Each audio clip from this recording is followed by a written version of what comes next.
Buenos días con todos. Buenos días, hermanos míos, amigos míos que en esta mañana se agregan a la iglesia o nos visitan, hermanos que vuelven después de una gira por otros lugares, tal vez, no lo sé, pero estamos muy contentos que Dios nos reúna en esta mañana y juntos, después de cantarle al Señor, podamos desarrollar esta enseñanza a propósito de lo que estamos viviendo como iglesia.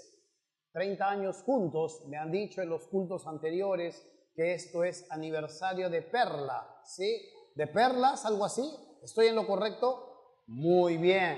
Aunque todavía no estamos casados con el Señor, somos la novia de Cristo, pero bueno, tenemos como iglesia celebrando 30 años, anunciando a nuestro Dios, viviendo a Jesucristo, esforzándonos día a día para que Él y sus palabras sean una realidad en nuestras vidas.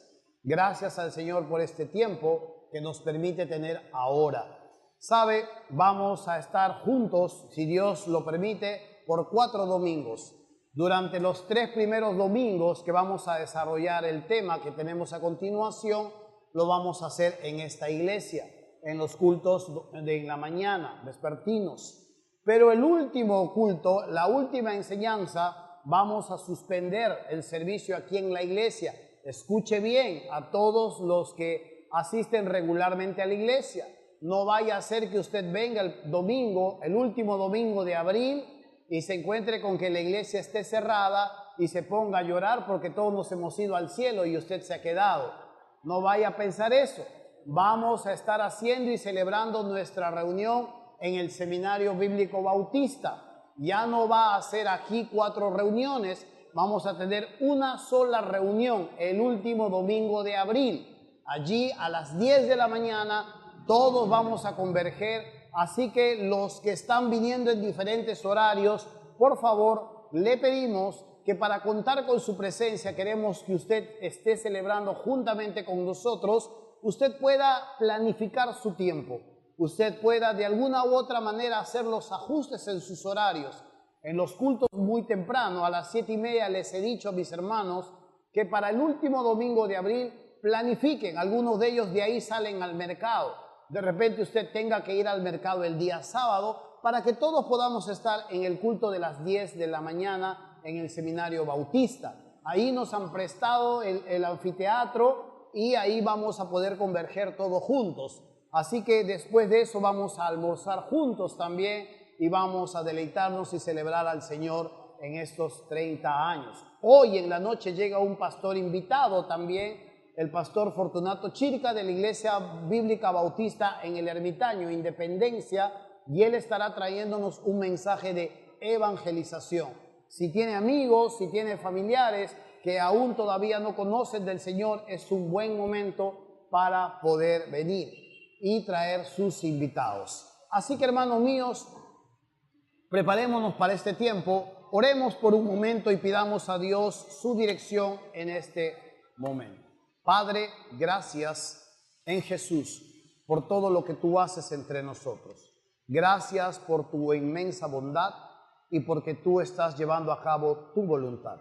Permítenos ser lo suficientemente sensibles para escuchar tu voz y permítenos ser lo suficientemente dóciles para obedecer una vez que escuchamos. Padre, así lo pedimos y rogamos en el nombre de Jesús, tu Hijo. Amén. Hace unas semanas atrás, 2, 3 semanas aproximadamente, juntamente con mi familia, mi esposa, hemos cumplido en esta iglesia un año más como pastores en este lugar.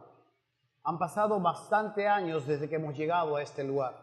Y la verdad, cuando nosotros recibimos la propuesta para llegar aquí como pastores, nuestro niño tenía todavía 6 meses de edad. Hoy está por cumplir ya 13 años. Así que hemos cumplido cerca de 12 años como pastores en este lugar. Pero sabe, cuando se nos hizo la propuesta para ser pastor en este lugar, lo tomamos a broma. No pensamos que la persona que me estaba diciendo lo estaba hablando en serio. Es una amistad en común que teníamos allí en la iglesia de Palmas Reales y él congregaba aquí en Puente Piedra, el misionero Santiago Fernández. Cuando él me dijo, hoy están buscando un pastor allá en Puente Piedra, el pastor Leonard Myers, el misionero, pronto va a salir, y están buscando un pastor allí, no quiere ser parte de los que van a candidatear para hacer ello.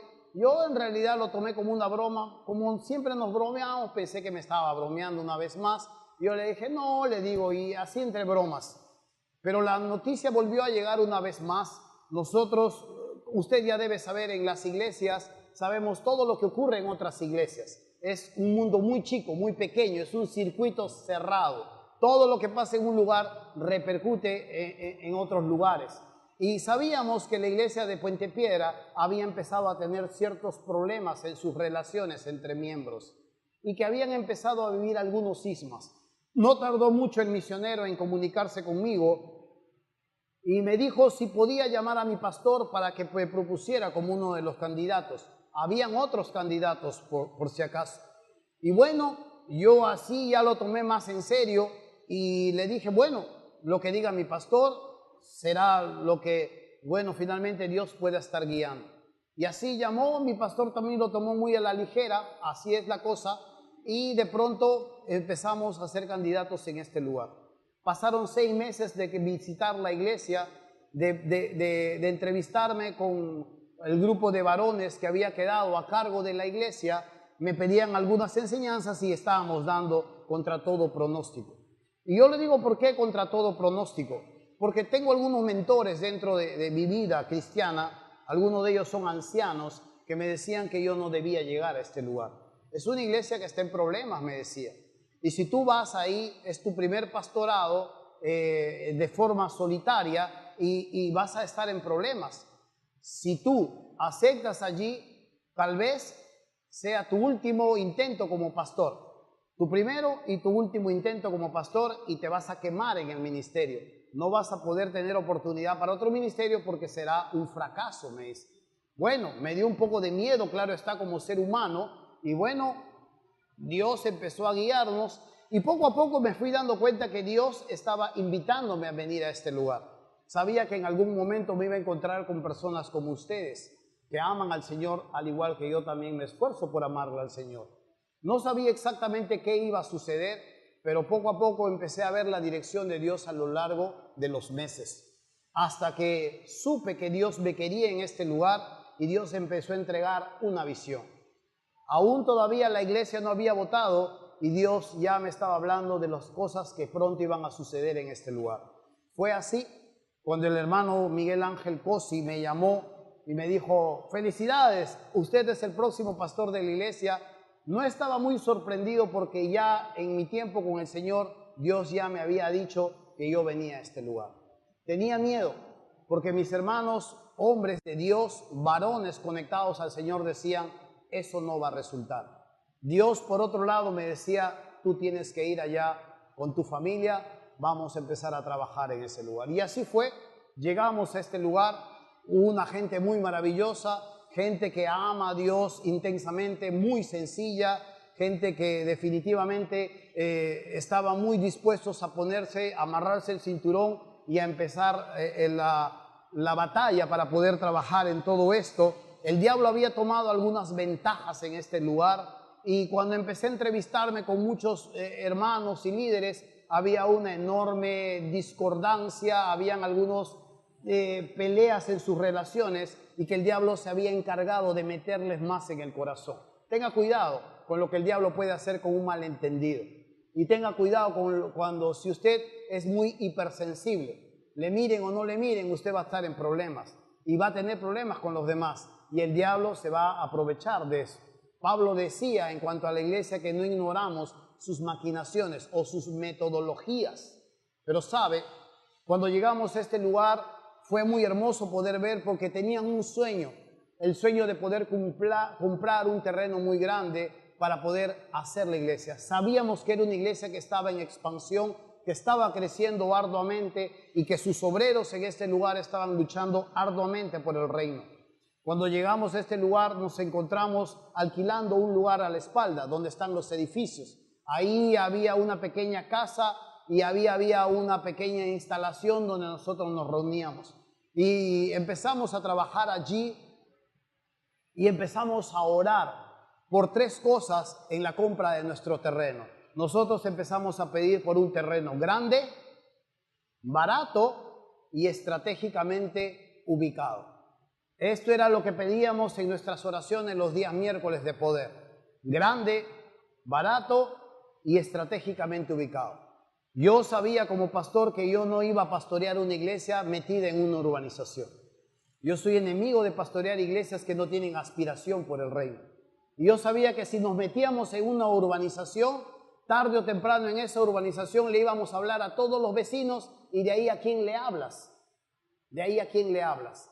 No tienes más campo, pero si estás ubicado en un lugar estratégico, por ese lugar pasarán personas, pasarán motos, pasarán caminando y sabrán que hay un lugar a donde pueden recurrir en algún momento en sus vidas cuando estén buscando una salida a sus dolores y a sus preguntas. Y así fue. Un miércoles de poder, nosotros estábamos orando y sentimos la convicción muy clara. Dios previamente me había dicho, ustedes van a tener un terreno cuando hayan sanado primero en sus relaciones. Con el misionero pasábamos por este lugar, yendo a tomar nuestras motos. Veníamos por la espalda y yo miraba este terreno y yo le decía, ¿y este lugar? Y el misionero me decía, ni lo sueñes. Lo hemos intentado, lo hemos averiguado. Es un terreno que está judicializado. La mamá está peleada con los hijos, la mamá vive en Estados Unidos. Es imposible. Ya lo hemos intentado, ni lo sueñes. Ah, decía yo, qué pena. Pero así pasaban por este lugar y de alguna manera siempre miraba este lugar. Tenía tres frentes, tenía tres calles y estaba muy bien ubicado. De pronto, cuando empezamos a sanar nuestras relaciones, recuerdo claramente a la hermana María Huertas, que también congregaba en nosotros desde el principio. Hoy ya no congrega muy fielmente, está evangelizando en otros lugares. Pero sabe, hermano mío, fue muy interesante poder ver que Dios había puesto a la venta este terreno. Y nos quedamos por unas y otras cosas. Aquí está el hermano Jesús, Jesús Agüita, ¿no? Ese día empezó la venta y le digo a Jesús y otro hermano llamado Marcos, vayan y borren ese letrero porque vamos a quedarnos como los pastores. Y ellos muy obedientes borraron el letrero. Y así nos quedamos como los únicos negociantes del terreno.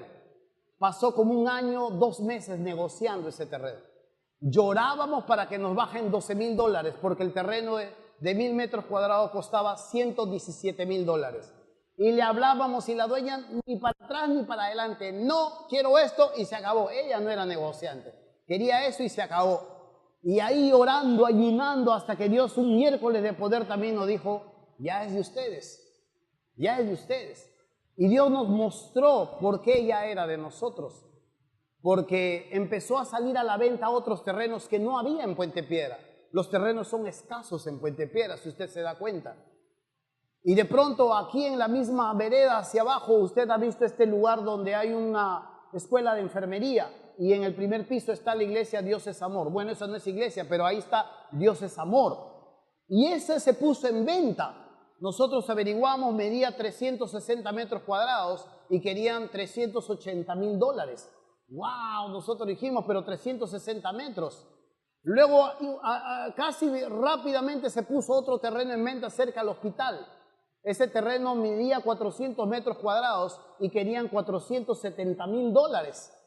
Y nosotros estábamos negociando un terreno de 1,000 metros cuadrados por $117,000 y nos faltaban solo $12,000. Oh, nosotros nos pusimos las pilas, oramos y empezamos a orar. Siempre esta iglesia ha sido una iglesia guerrera, macha, se ha metido, empezamos a buscar préstamos por acá, empezamos a vender nuestras pachamancas, empezamos a poner manos a la obra. Algunos hermanos traían las ideas de secuestrar niños para cobrar cupos. Yo le digo, eso no vale, hermano, eso no vale, el Señor no va a bendecir de esa manera. Pero así todos empezamos a chambear duro, hermano mío, duro trabajamos y entramos a la negociación y adquirimos nuestro terreno. Ahora esto era un basural, esto no tenía nada de techo, las paredes eran completamente deterioradas y ahora teníamos que empezar a trabajar. Y arduamente empezamos a trabajar y ver la mano de Dios. La iglesia definitivamente ha pasado por momentos de mucha tensión, hemos pasado por momentos de mucho trabajo hasta la extenuación, nos hemos esforzado bastante y definitivamente cuando Dios ha ido agregando nuevos, Dios ha ido cumpliendo su promesa de que Él iba a perfeccionar su iglesia, de que las puertas del Hades no iban a prevalecer contra ella y de que Él iba a edificar su iglesia. Han ido llegando y de verdad nos damos con la sorpresa de que Dios ha ido trayendo personas de otros lugares. Dios ha ido moviéndolos como movió en algún momento a Ruth, a Noemí. Dios ha ido moviéndolos como en algún momento movió a Daniel, como movió a Esdras. Y Dios, para armar su historia, para perfeccionar su obra, sus planes, Dios ha ido trayendo nuevos elementos, nuevos talentos, personas con mucha sensibilidad al Señor. Se han ido salvando, se han ido perfeccionando, han ido estudiando, han ido sirviendo al Señor y cada uno de ellos como piezas invaluables han ido perfeccionando la obra de Dios en este lugar. Y nos gozamos, pero no hemos tenido todo lo que ahora podemos tener. Cosas tuvimos que tomar como decisiones. Y una de las primeras decisiones era que todo lo que íbamos a hacer, lo íbamos a hacer en regla.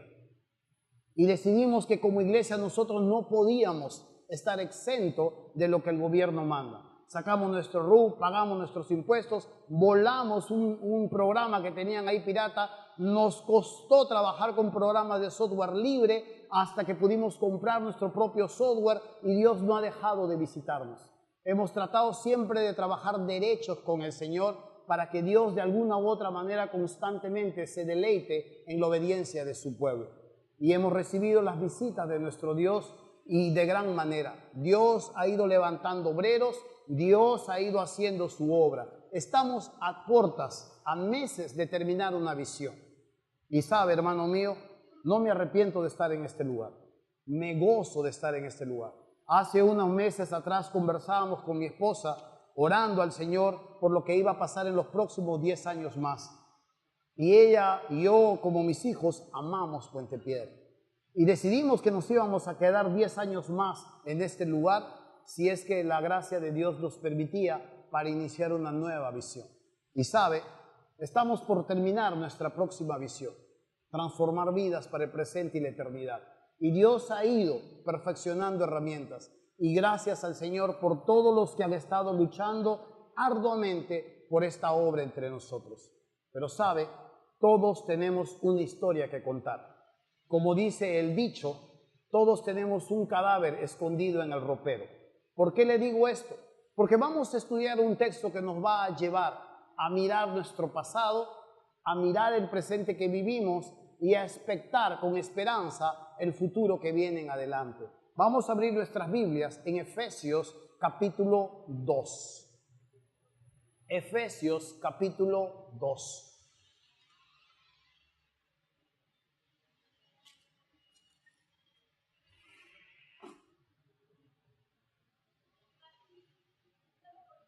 Efesios 2.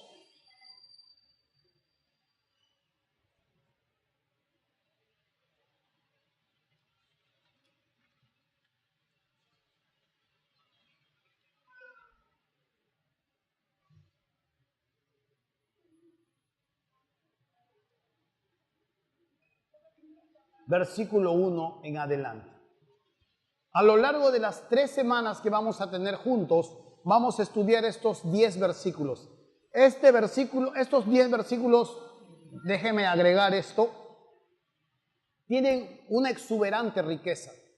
Podríamos hablar que es una de las joyas más preciosas que se encuentran en las Escrituras. Hay mucho de qué hablar en estos versículos. Cada palabra contiene todo un mundo, una profundidad. Pero como vamos a tomar una serie y esto no será algo exegético, sino será a base de sermones, vamos a tomar lo que verdaderamente puede servirnos y puede guiarnos para poder estudiar juntos, al menos durante estas 3 semanas. Dice versículo 1 del capítulo 2. Y Él os dio vida a vosotros cuando estabais muertos en vuestros delitos y pecados, en los cuales anduvisteis en otro tiempo, siguiendo la corriente de este mundo, conforme al príncipe de la potestad del aire, el espíritu que ahora opera en los hijos de desobediencia, entre los cuales también todos nosotros, note cómo Pablo se incluye, todos nosotros vivimos en otro tiempo, en los deseos de nuestra carne, haciendo la voluntad de la carne y de los pensamientos, y éramos por naturaleza hijos de ira, lo mismo que los demás. Pero Dios, que es rico en misericordia, por su gran amor con que nos amó, aun estando nosotros muertos en pecados, nos dio vida juntamente con Cristo. Por gracia sois salvos. Y juntamente con Él nos resucitó y asimismo nos hizo sentar en los lugares celestiales con Cristo Jesús, para mostrar en los siglos venideros las abundantes riquezas de su gracia en su bondad para con nosotros en Cristo Jesús. Porque por gracia sois salvos por medio de la fe, y esto no de vosotros, pues es don de Dios, no por obras, para que nadie se gloríe, porque somos hechura suya, creados en Cristo Jesús para buenas obras, las cuales Dios preparó de antemano para que anduviésemos en ellas. En estas 10 porciones, en estos 10 versículos, vamos a mirar, a expectar la manera en cómo Dios nos habla de la iglesia. La iglesia se encuentra hacia el pasado, tiene una historia en el versículo 1 al 3. La iglesia en el presente del versículo 4 al 6. Y la iglesia en el futuro del versículo 7 y hasta el 10. Pero sabe, esto es algo que vamos a desarrollar en los próximos 3 domingos. Aclaro una vez más que no va a ser de forma exhaustiva. Tenemos un tiempo calculado porque siguen otros cultos, pero a su vez vamos a tratar de que sea seria la enseñanza, de tal manera que no sea solo superficial, sino que podamos también comer carne sólida o alimento sólido en medio de esta enseñanza. Una de las primeras realidades que nosotros podemos ver aquí es que cada uno de nosotros tenía una realidad pasada. Dice el versículo 1 que Él nos dio vida a nosotros cuando estábamos muertos en delitos y pecados. Cuando la Biblia habla de muerte, nos habla de una gran realidad que se lleva a cabo en toda la humanidad. Cuando nosotros entendemos muerte, normalmente esto trae dolor, tristeza por el ser que no volveremos a ver.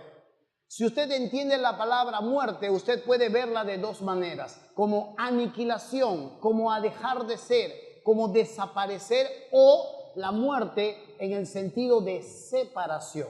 Cuando la Biblia habla de muerte, en algunos momentos habla de aniquilación, pero mayormente cuando habla de muerte está hablando de separación. El ejemplo que nosotros podemos ver es en Génesis, cuando Dios le pone a Adán y a Eva y les muestra todos los árboles de los cuales ellos pueden comer. Y le dice: de todos los árboles del huerto pueden comer, menos del fruto del árbol de la ciencia del bien y del mal, lo cual ellos terminan comiendo, seducidos por la serpiente, el diablo. Una vez que ellos comen de este fruto, usted se va a dar cuenta que Dios les había dicho: el día que coman de este árbol, ciertamente morirán. Pero cuando vemos a Adán y a Eva en el relato, no nos vamos a dar cuenta que dejaron de ser o murieron. Adán, después de que comió del árbol de la ciencia del bien y del mal, vivió 930 años más. O sea, físicamente Adán no murió. Vivió 930 años más. Pero sí encontramos a Adán y a Eva escondido entre los matorrales, avergonzados de Dios, no queriendo ahora ya relacionarse con Dios, porque empezaron a ser desorientados en sus sentidos. Lo que antes los orientaba hacia Dios, ahora los orientaba hacia ellos mismos, de tal manera que veían su desnudez y esto los avergonzaba. Estaban escondidos de Dios y no querían tener una relación con Él. Allí se entiende la palabra muerte. Fueron separados, se apartaron de Dios. La gloria de Dios fue destituido para ellos. La muerte entró, el pecado entró, trajo la muerte, trajo la separación y fueron destituidos de poder disfrutar de la gloria del Señor, de la esfera del Señor. Así entendemos la palabra muerte. Por ejemplo, entre los tiempos en que Jesús caminaba por Israel, un joven se le acerca a Jesús y le dice: Maestro, quiero ir contigo, déjame seguirte.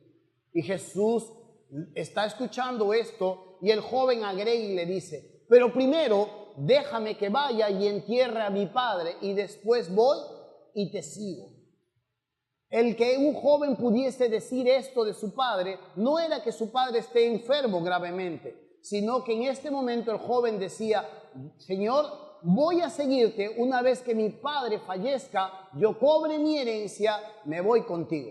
Jesús le dice ante su propuesta: déjame seguirte, pero primero déjame que entierre a mi padre. Jesús le dice: no, deja que los muertos entierren a sus muertos.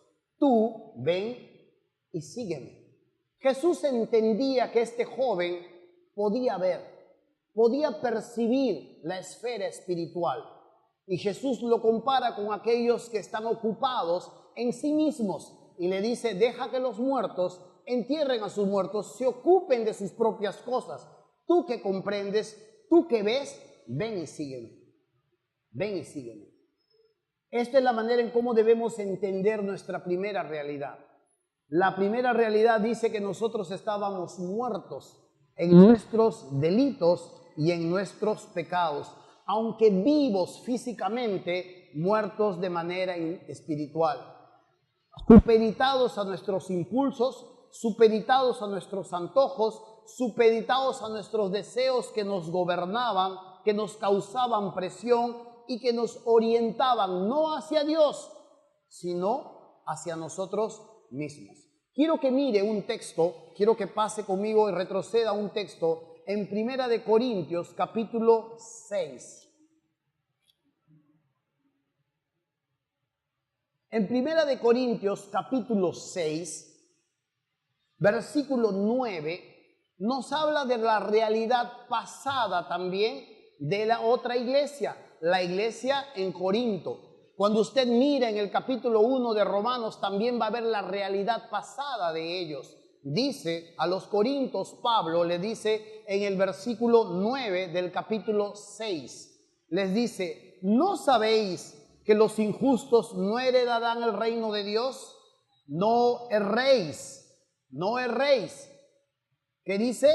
Ni los fornicarios, ni los idólatras, ni los adúlteros, ni los afeminados, ni los que se echan con varones, ni los ladrones, ni los avaros, ni los borrachos, ni los maldicientes, ni los estafadores heredarán el reino de Dios. Pero nota cómo le dice en el versículo 11, la primera línea: y esto erais algunos. Esto éramos algunos. Mas ya habéis sido lavados, ya habéis sido santificados, ya habéis sido justificados en el nombre del Señor Jesús y por el Espíritu de nuestro Dios. Esta era la realidad de una iglesia en Corinto. Tenían toda una lista de personas que habían vivido anteriormente en el pecado, igual que nosotros, igual que nosotros. Todos nosotros de alguna manera tenemos una historia que contar. Todos nosotros, si usted ha nacido de nuevo y usted tal vez no ha tenido la bendición de crecer en una familia que le ha dado los valores cristianos, la vida cristiana, la fe en Jesús desde muy pequeño, usted ha sido seducido de alguna u otra forma por el mundo. Ese era su hábito natural. Esa era su manera de desenvolverse. Algunos han llegado cojos a Cristo, otros han llegado sin brazos, otros han llegado magullados. Pero esa ha sido la realidad de una vida sin Jesús, un tiempo pasado. Cuando Pablo le habla a los corintios, le habla de esta realidad, que ellos habían estado practicando ciertas cosas en sus vidas, pero Pablo lo miraba como pasado. Ya habían sido lavados en la sangre de Jesús, ya habían sido justificados por Cristo Jesús. ¿Quién acusará a los escogidos de Dios? Dios es el que justifica. Así que esta es una realidad en nosotros. Usted, si habla honestamente, si evalúa honestamente, usted tiene una historia que contar. Por ejemplo, ¿Cuántos de ustedes eran borrachos en el mundo? Levante su mano. Uno, sí, se nota. ¿Quién más? Allá ese se nota, pero ni mirándolo. ¿A otro más? Allá, ajá, está mirando la hora, o sea, se avergüenza. ¿Cuántas de ustedes, mujeres, han sido pleitistas en el mundo, entrometidas? Levante su mano. Una vez hasta. ¿Alguien más? Nada. ¿Chismosas? Una y hasta. Ajá, otra por acá. Va muy bien. ¿Cuántos de ustedes han estado caminando en cosas chuecas, estafadores? No, ya mejor no levanten la mano, porque vamos a terminar deprimidos acá. Pero esa no es la idea. La idea es que usted no tiene que avergonzarse. Yo no me avergüenzo de mi pasado. Yo he sido un siervo del diablo. Hoy soy un siervo de Dios. Amén. Y usted igual. Cuando nosotros hablamos de nuestro pasado, no es para vanagloriarnos. Es para dejar ver al Dios que ha actuado en nosotros. Amén. No es para traerte gloria, que, oh, cuánto fumabas, oh, cuánto de... No, no es eso. Es para dejar ver cómo Dios ha actuado en la vida de una persona que probablemente no daban un centavo por ti. Y esta es nuestra historia. Todos nosotros en algún momento hemos tenido un muerto escondido en el ropero. Una historia que contar. Por ejemplo, nuestro hermano Richard tiene una historia que contar. Su esposa tiene otra historia que contar. Después yo en Facebook voy a publicar su historia de ellos. No, hermanos míos. Esta es la idea. La idea es que tuvimos un pasado y que de ese pasado Dios nos ha llamado. Amén. Tiene que alegrarse. Tiene que celebrar. Al que se le ha perdonado mucho, mucho ama. Y al que poco se le perdona, poco ama. Probablemente los que no se gozan en el Señor piensan que Dios les ha perdonado poco. Probablemente no son muy honestos con sus pecados. Dios nos ha perdonado bastante y nos sigue perdonando aún. ¿Sabe? Pero hay una gran realidad. Cuando nuestro espíritu se desorientó y se reorientó a nosotros, empezamos a mirar por nosotros mismos. Esto no nos inhabilita a hacer las cosas buenas. Hace un tiempo atrás, cuando trabajaba en Palmas Reales, había una chica que había empezado a salir con un joven. Y yo le digo a esta chica, pero ese chico no es cristiano. No, me dijo, él no está muy enterado de que es cristiano. ¿Y cómo te basas de que es cristiano? Le digo. Mira, me dice, es una persona correcta. No toma, no fuma, no va a la iglesia, pero es correcto. Es más, mejor que muchos hermanos aquí en la iglesia. Le hago una pregunta. ¿Pueden existir personas fuera de la iglesia que son mejores que los cristianos? ¿Qué dice usted? Nadie me responde. Equivóquense nomás. ¿Sí? Pueden existir, otros dicen que no. La verdad es que sí. Sí, hermanos. ¿Por qué? Cuando a veces hay un friaje en Puno, por ejemplo, ahí está el frío y la televisión dice, hay que llevarles colchas, hay que llevarles comida no perecible, hay que llevarles a la esquina de la televisión, en Huancavelica los niños se están muriendo de frío, hay que llevarles las vicuñitas a todos los que están ahí pereciendo por el friaje. Hay muchas personas que no tienen a Dios en sus corazones, que se sacan de su propia colcha y van a la esquina y lo donan. El cristiano escucha y dice, voy a orar nomás por ellos. Dios, por favor, manda una colcha, pero con mi colcha no te metas. Hay personas que son así. Si hay que donar sangre, si hay que ir a la Teletón, si hay que dar para la Clínica San Juan de Dios y tantas cosas así, extienden una mano. No digo que el cristiano no lo puede hacer, lo hace. Pero el hombre natural también lo puede hacer. ¿Sabe por qué razón? Porque lleva la imagen y semejanza de Dios. Puede hacer lo bueno, aunque no está conectado de Dios y no percibe a Dios, puede hacer lo bueno. Llega a hacer lo bueno, aunque a veces en su propia vida haya contradicción. Y muchas veces esto puede confundir a las personas pensando de que sí ya son personas cristianas. Hermano mío, el hombre puede hacer estas cosas. Jesús le dice, a su público que le está escuchando, si hacéis bien a los que les hacen el bien, ¿qué gracia tienen? Les decía. Porque aún los pecadores hacen lo mismo. El pecador puede hacer grandes cosas, puede hacer grandes sacrificios, puede ir a la guerra a luchar por un problema que ni siquiera es de él. Puede despojarse muchas veces de cosas sin siquiera tener un parentesco con alguien. Y esta es la gran realidad, porque el hombre fue creado a imagen y semejanza de Dios. Y esta es la idea. Cuando nosotros vemos esta gran realidad, nosotros éramos algunos de estos seres que habíamos pecado. Cada uno de nosotros de alguna u otra forma tuvimos un problema en nuestro pasado. Tuvimos una historia que contar y definitivamente también hay una gran realidad. Teníamos un padre en el tiempo pasado. Jesús le dice a sus discípulos, está conversando y está confrontando a los líderes religiosos de ese momento que estaban muy confiados de su filiación espiritual. Ellos decían, nosotros somos hijos de Abraham. Y Jesús le dice, ustedes no son hijos de Abraham. Si ustedes fueran hijos de Abraham, las obras de Abraham harían. Es más, me amarían también, decía. Ustedes son de vuestro padre el diablo, les decía Jesús.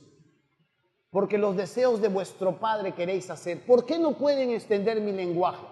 ¿Por qué no pueden comprender mis palabras? Les preguntaba Jesús a ellos. Note esto, estaban separados espiritualmente, no podían verlo. ¿Por qué no pueden comprender mis palabras? ¿Por qué no pueden entender mi lenguaje? Porque ustedes son de vuestro padre el diablo y los deseos de vuestro padre quieren hacer, le decía. Él ha sido homicida desde el principio. Él es el padre de mentira. Cuando habla mentira, de suyo habla, les decía Jesús. Y ellos se enojaban muchísimo porque Jesús los confrontaba con esta gran verdad. Y cuando la Biblia habla de nuestro antiguo papá, si usted se da cuenta, en el versículo 2 dice, en los cuales, Efesios capítulo 2, versículo 2 dice, en los cuales anduvisteis en otro tiempo. Nota acá, siguiendo la corriente de este mundo, conforme al príncipe de la potestad del aire. Y mire la línea que está al final. El espíritu que ahora opera en los hijos de desobediencia. Eso éramos, hijos de desobediencia. Y si usted mira el versículo 3, dice en las dos últimas líneas, dice, y éramos, tiempo pasado, por naturaleza, ¿qué dice? Hijos de ira, lo mismo que los demás. Éramos hijos de ira, hijos del diablo. Es por eso que muchas veces no podemos negar este pasado. La Biblia nos enseña una gran realidad que sucedió en nuestras vidas, pero esto ya pasó. Definitivamente, esto nos habla de esta gran filiación. Dice el versículo 2 que el príncipe de la potestad del aire era el que comandaba nuestras vidas. ¿Por qué se le dice el príncipe de la potestad del aire? ¿Por qué se le llama a Satanás el príncipe que gobierna el aire? Es muy simple. En la cosmogonía hebrea se conocía que habían 3 cielos. El tercer cielo, el cielo empíreo, era el cielo de Dios, donde Dios habita con sus criaturas celestiales. El segundo cielo, la esfera celestial, o lo que nosotros conocemos como el espacio, allí están los cuerpos celestes, allí están las estrellas, ahí están los asteroides, ahí están todos los cuerpos que habitan en el espacio. Y el primer cielo es el cielo atmosférico. Este cielo atmosférico tiene que ver con nuestro hábitat, con nuestra esfera terrestre. Allí habita el diablo. Este es el lugar donde el diablo habita y desde allí él comanda este mundo. Desde allí él de una u otra manera supervisa su reino, trabaja a través de autoridades, trabaja a través de cabezas, trabaja a través de entidades mundiales. Él es el príncipe, él tiene su propia filosofía y aunque el mundo cree que sigue su propia agenda, el diablo es el que finalmente comanda todo esto. No debe admirarnos, hermanos míos, que muchas veces todo esto se vuelve, si tú te das cuenta, en una sola agenda. Empieza en estos países que se supone son más desarrollados y termina por expandirse por todo el planeta. Él comanda. Desde este cielo, Él en algún momento será echado a la tierra y de la tierra será echado al lago de fuego. Pero pasará mucho tiempo aún todavía antes de que Él habite en el infierno. Él no está en el infierno. Muchas veces pensamos que las almas que han muerto sin Cristo están en el infierno juntamente con el diablo. El diablo no habita el infierno.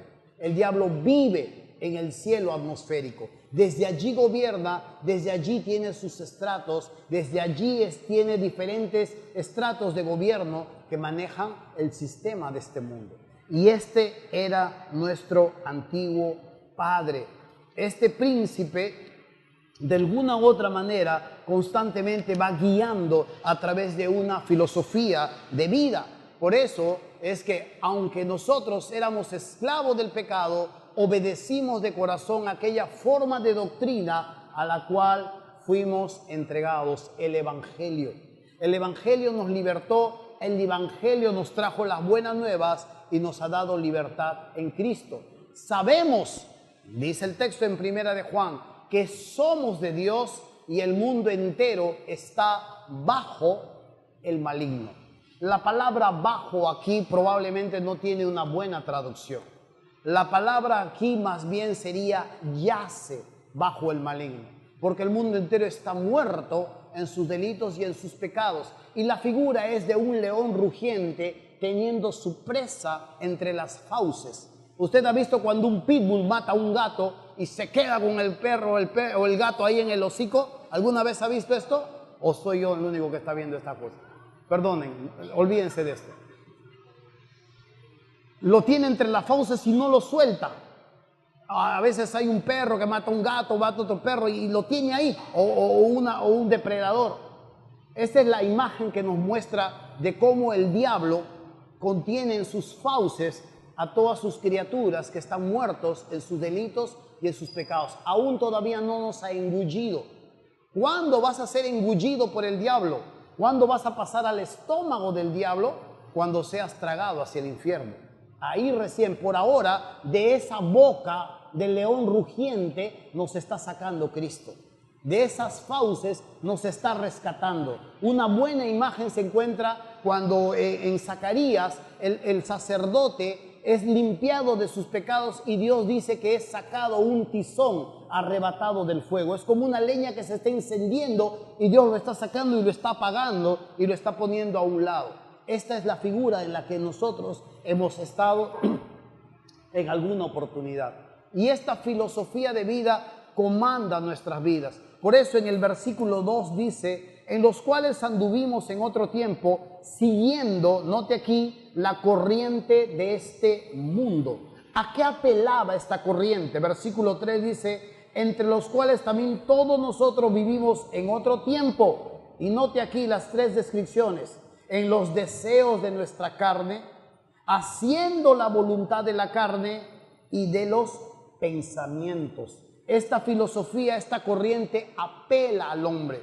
El diablo comanda a través de tres columnas muy importantes este sistema de vida. Una de ellas tiene que ver con el humanismo. El hombre es la medida de todas las cosas. Cada vez más crecen los derechos del ser humano. Cada vez más hay leyes donde el ser humano llega a ser el centro. Cada vez más el hombre es la medida de todas las cosas. Otra columna con la que gobierna su filosofía tiene que ver con el materialismo, donde se le atribuye valor a todas las cosas físicas, donde se mide la valía de una persona por lo que adquieres, por lo que posees. Y la tercera columna tiene que ver con la sexualidad.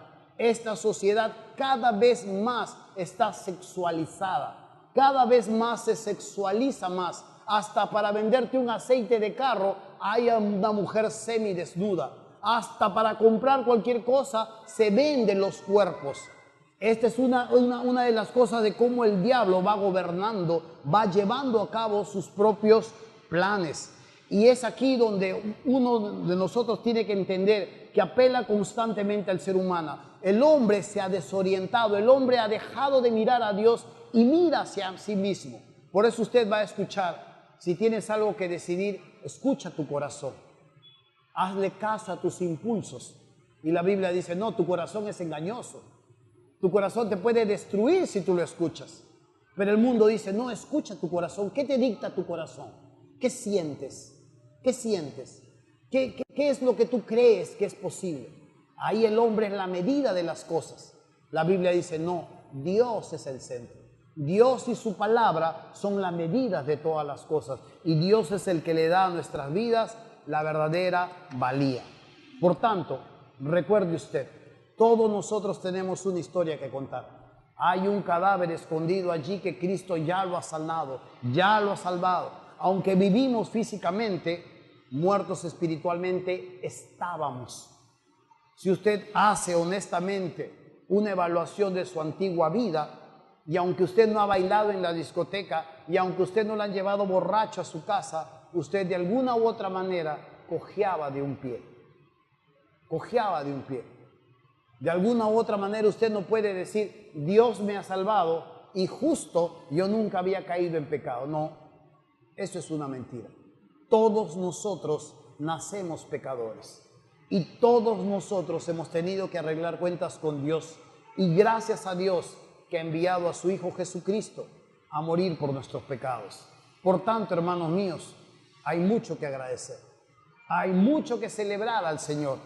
Aún hay mucho todavía que hacer por el reino del Señor. Y aún hay mucho que dar por causa de la expansión de su reino. Y aún hay mucho todavía por anunciar. Celebre a Jesús. A lo largo de estos domingos estaremos celebrando al Señor. Esto es lo que nosotros fuimos en el pasado. Pero gracias a Dios que nos escogió en Cristo antes de la fundación del mundo. Dice Efesios capítulo 1, versículo 3. Y en Él nosotros hemos sido lavados, en Él nosotros hemos sido santificados y en Él nosotros hemos sido justificados. En Él también nosotros seremos glorificados. Más adelante, los próximos domingos, estaremos avanzando, adentrándonos más en esta gran historia de la redención. Por ahora, hemos terminado. Si usted está entre nosotros, tal vez por un buen tiempo, usted necesita entender una gran verdad. La iglesia no salva. La iglesia no te lleva al cielo. La iglesia no te perdona tus pecados tampoco. Nosotros, mírame bien, no soy cura. No puedes venir a confesarte y yo te voy a dar que reces 10 Padres Nuestros. El único que puede limpiar tus ofensas, el único que puede limpiar tus pecados es la persona de Jesús. Es la persona que Dios ha designado para limpiar con su sangre preciosa derramada en el Calvario por nuestros pecados. Amén. Usted puede dar un paso de fe. Vamos a ponernos de pie y vamos a terminar este momento.